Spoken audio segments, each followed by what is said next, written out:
So in this Bicotic episode, I asked the question, are the Giant Propel 2019 colours any better than last year's? Having been through them all and looked at all the designs, I've tried to come up with one word that sums up the answer to that question. It pains me, but the word I came up with was nope. It pains me because I really wanted to like the new colours, and I went into it with a completely open mind, hoping that 2019 would be the year the Propel got back on track. So after a lot of research, I managed to track down Giant Bike's head of paint and design, Jerry Zappa Huckleberry, whose inspirations are 1979. And I asked him, I said, Jerry, what the heck is going on with these Propel designs? His answer was, I watched a snail crawl along the edge of a straight razor, man. That's my dream. That's my nightmare. And I said, Jerry, right, okay. So if you followed my channel at all, you'll know that I was not a fan of the 2018 Giant Propel paint scheme. This was one of my least favourites here, the top of the range SL0. And in fact, I ended up repainting it and doing a few designs of my own. Golf racing, Red Bull, Castrol racing, Martini racing, just to mess about with it. And in fact, someone liked the Golf one so much that they actually got their Propel resprayed in that design, so I thought that was pretty cool. So that was the 2018 Huckleberry mashup. Now, having gone through all of 2019's new designs on the UK Giant website, there's basically 11 bikes to choose from. What I thought I'd do is the top of the pops of the 11 models available, starting with the one I dislike the least, working our way up to the most awful one. In at number 11, the least terrible version is this one here, and as you can immediately see, it's basically pretty much the old pattern except with slightly more muted colours, so it's like it's been left out in the sun and faded. You know, it's okay, it doesn't particularly appeal, but you know, if it was just that, then I'd probably not be moaning quite so much. Then okay, in at number 10, again pretty similar, just muted colours, it's okay. Seriously don't like the wheel design. Okay, so in at number 9, again muted colours, it's okay, don't like the pattern, but okay. We've got crazy cables coming out all over here on the rim brake version. So moving on to number 8. Okay, so in at number 8 we've got Melon Green. This comes with a nice 105 chain set. This particularly sort of interesting stencil pattern here. Not my cup of tea. Slam! At number 7 we've got the super bright lemon version. Pretty similar to our melon version, but now we've got a lemon version. This coming with the rim brakes. Interestingly, on the lemon version we've opted for the more standard stem configuration and just sort of capped the top of the massive head tube. Coming in at number 6, it's the sky blue version with this rather nadsy pattern running up the seat post. Just ahead of this one is number 5.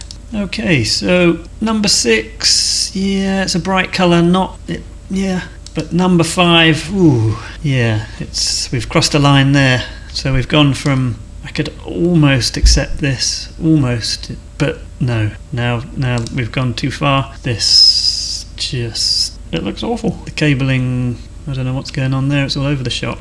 Okay, so that's number 5. Number 4. Yoo-hoo! So, I thought number 5 was bad, now we've doubled up and made it bright red, with little red flashes on the wheels. That's a pretty angry paint scheme going on there. Now we're into the top 3, so this is quite exciting now, isn't it? Coming in the bronze medal position, we've got, woo! This rather snazzy blue. Check that out. It's definitely vibrant. Would I want to ride it around? Probably not. But that's my number 3. And then in runners-up position, number 2, silver medal, slam dunk. Here it is. The bronze nightmare.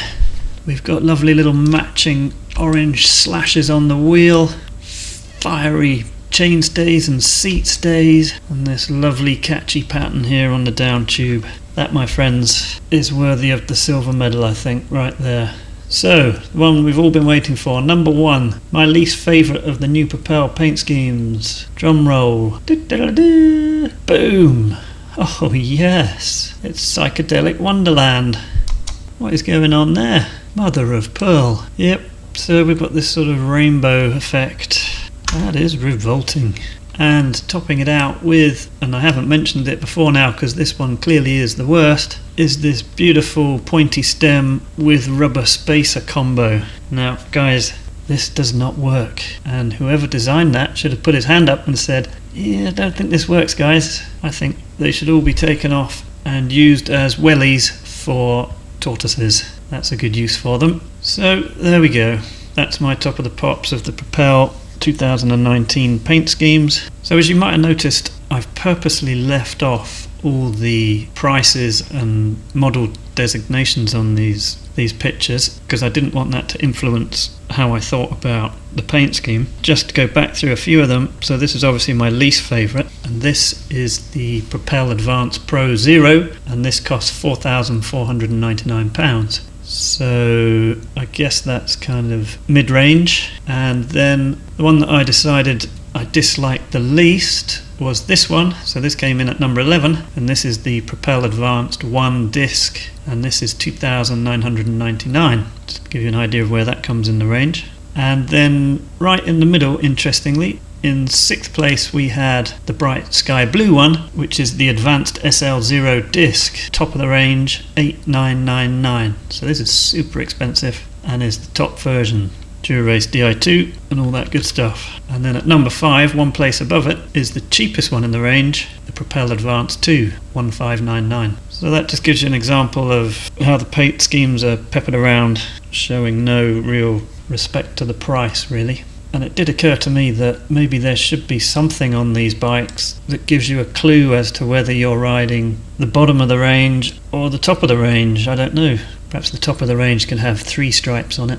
The bottom of the range has 1 stripe, but that's just an idea. Anyway, so just to give you an idea of what I base my opinion on is basically how I feel when I look at these pictures. So let's take this picture for example. Now it's a long time since I rode motorbikes, but when I look at this picture I get a feeling in my gut that goes, oh wow, look at that, that is minty, it's aggressive, it's oof. I just want to just give it a hug. The sad thing about the tail of the Propel is back in 2015, Giant pretty much had it nailed down, I thought, with the Advanced SL0, and this would have set you back £7,999 back then. It's got the Zip 404s on it. The cables aren't hidden, but I don't know, they've just done it in a way that it looks cool. It looks like a racing bike.